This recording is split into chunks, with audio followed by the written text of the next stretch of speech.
Hello class 9 हम लोग online class में जूम क्लास में हमने स्वर्ग बना सकते हैं कविता पूरी कर ली थी, लेकिन कुछ बच्चे एब्सेंट थे तो उनके लिए और बाकी आप लोगों के लिए, ताकि आप उसे और भी अच्छे से समझ सकें।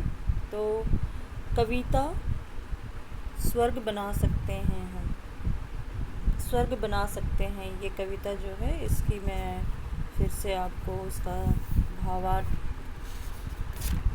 समझा दे रही हूँ। तो हमने पिछले वीडियो में हमने लेकिन विघ्न अनेक अभी इस पथ पर अड़े हुए हैं यहाँ तक किया था। आगे अब करते हैं।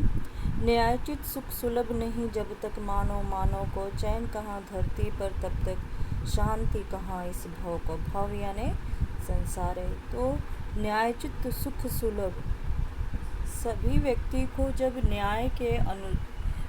जब उसके अनुसार न्याय नहीं मिलेगा, जब तक धरती के सभी निवासियों को समान अधिकार नहीं प्राप्त होंगे, तो इस मार्ग पर चलना यानी न्याय में चलना बहुत कठिन है।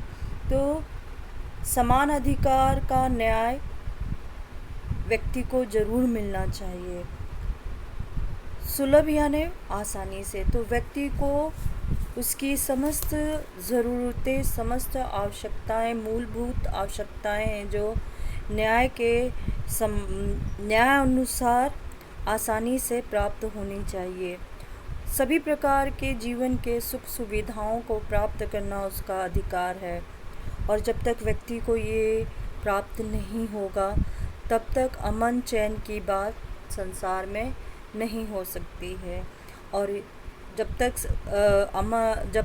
व्यक्ति को प्राप्त नहीं होगा, तब तक अमन चैन नहीं होगा, और अमन चैन नहीं होगा तो संसार में किसी भी प्रकार के सुख शांति की कल्पना नहीं की जा सकती है।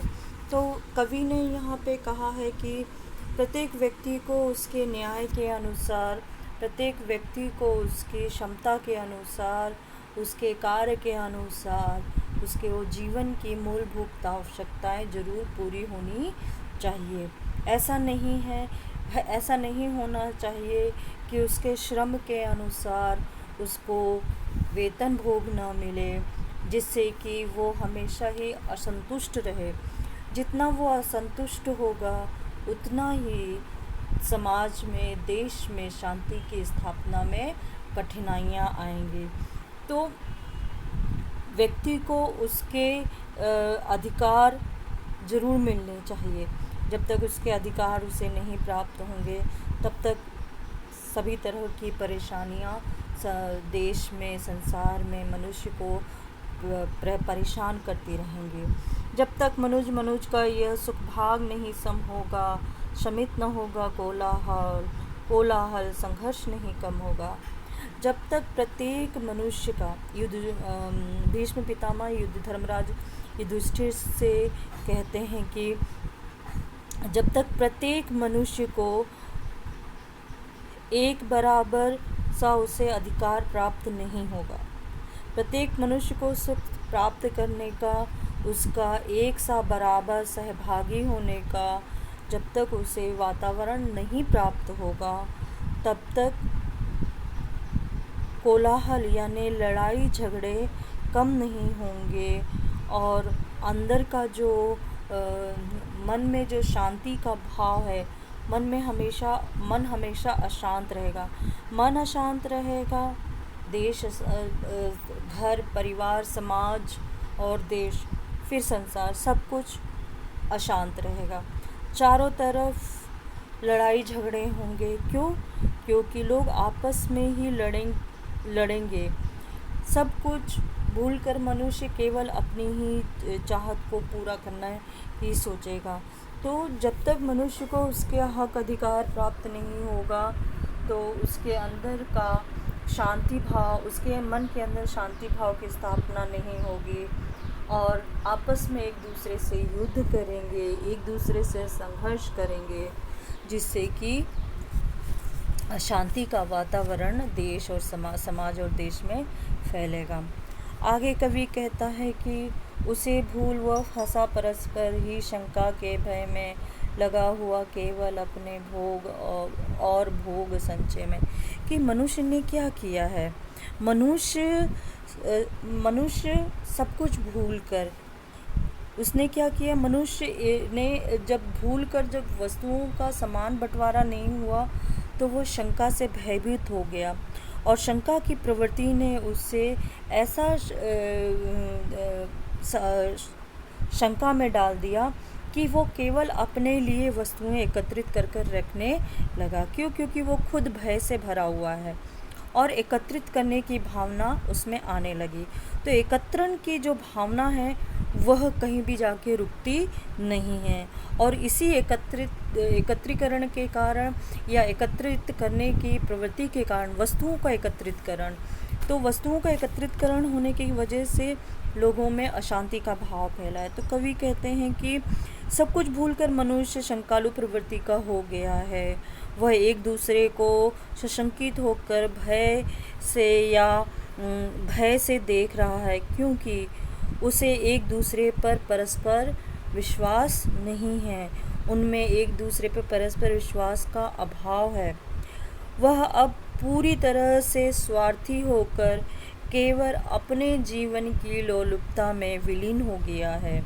उसका पूरा ध्यान केवल अपने लिए सुख सुविधाओं के संग्रहण में केंद्रित हो गया है और वह सारे सुख अकेले भोग करना चाहता है और दूसरों के साथ उसे बांटना नहीं चाहता है, जिसके कारण ये संसार में जो एक दूसरे को देखकर भोग संचयन की जो वस्तुएं हैं, यानी जो भौतिक वस्तुएं हैं जिस पर सभी का अधिकार है, भोजन पे, आवास पे, घर पर, खाने पर, वस्त्र है, इन सभी चीज़ों की जो मूलभूत आवश्यकताएं, शिक्षा है, इन सभी चीज़ों पर सभी का समान रूप से अधिकार है, परंतु लोग उसे खुद संचित करके रखने लगे हैं, केवल अपने और अपने लिए।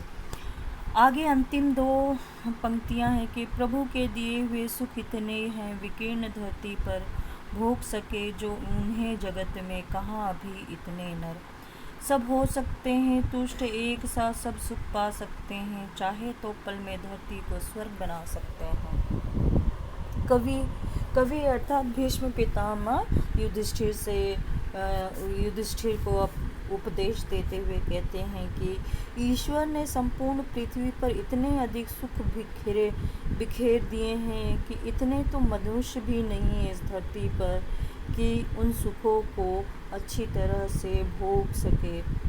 इतने मनुष्यों की संख्या भी नहीं है इस धरती पर कि यानी वस्तुओं के अनुपात में व्यक्तियों की संख्या बहुत कम है, वस्तुएं ज़्यादा हैं। यदि संसार के सभी मनुष्य चाहें तो सभी को एक जैसी संतुष्टता प्राप्त हो सकती है और सभी मनुष्य को पूरी तरह से सुख प्राप्त हो सकता है। यदि संपूर्ण पृथ्वी के सारे मनुष्य मन से इच्छा करें तो इस धरती को स्वर्ग के रूप में परिवर्तित कर सकते हैं। इसके लिए मात्र इच्छा शक्ति की आवश्यकता है। कवि का कहना है कि जो मनुष्य, ईश्वर ने मनुष्य को पृथ्वी पर सभी प्रकार के सुख प्रदान किए हैं। चारों तरफ ईश्वर की कृपा बिखरी हुई है। ईश्वर प्रदत्त सुखों को भोगने के लिए पृथ्वी पर इतने अधिक मनुष्य, इतने अधिक लोग नहीं हैं। ईश्वर प्रदत्त वस्तुएं इतने सुख सुविधाएं, साधन इतने हैं कि मनुष्य संतुष्ट हो सकते हैं और सुख भी प्राप्त कर सकते हैं। केवल परस्पर प्रेम और सहयोग की आवश्यकता है। आपस में प्रेम और सहयोग की भावना होनी चाहिए। एक दूसरे के लिए सुख को समान रूप से वितरित करने की, समान रूप से देने की इच्छा प्रवृत्ति होनी चाहिए। यदि हम पृथ्वीवासी चाहें तो परस्पर प्रेम भाव की समानता से, परोपकार की भावना से इस धरती को स्वर्ग बना सकते हैं। तो भीष्म पितामह युधिष्ठिर को कहते हैं कि प्रत्येक जीव जो है धरती पर, जो यहाँ पर जिस किसी ने भी जन्म लिया है, चाहे वो पशु है, पक्षी है, मानव है, जानवर है, हर कोई का, हर किसी को उसकी आवश्यकता अनुसार इतनी वस्तुएं प्रकृति में ईश्वर ने प्रदत्त की हैं, इतनी सुख सुविधाएं उपलब्ध कराई हैं, इतने सारे साधन उपलब्ध कराए हैं कि वो सब का भोग करने के बाद भी पृथ्वी में अभी, धरती में सारी वस्तुएं अभी शेष रहेंगी ही। पर हमारी असंतुष्ट प्रवृत्ति ने, स्वार्थी प्रवृत्ति ने इस धरती को एक असंतोष की धरती बना दी है। इसमें सुख की प्राप्ति हो सकती है अगर प्रत्येक मनुष्य परस्पर प्रेम भाव से रहे, सबको उसका समान अधिकार दे, उसमें स्वार्थ की भावना न हो, परोपकार की भावना हो, तो सभी को सुख प्राप्त हो सकता है, सभी लोग संतुष्ट हो सकते हैं और ये धरती फिर से स्वर्ग बन सकती है। तो बच्चों, ये मैंने यहाँ तक करा दिया है। प्रश्न उत्तर जो अभ्यास पुस्तिका के अगले वीडियो में आपको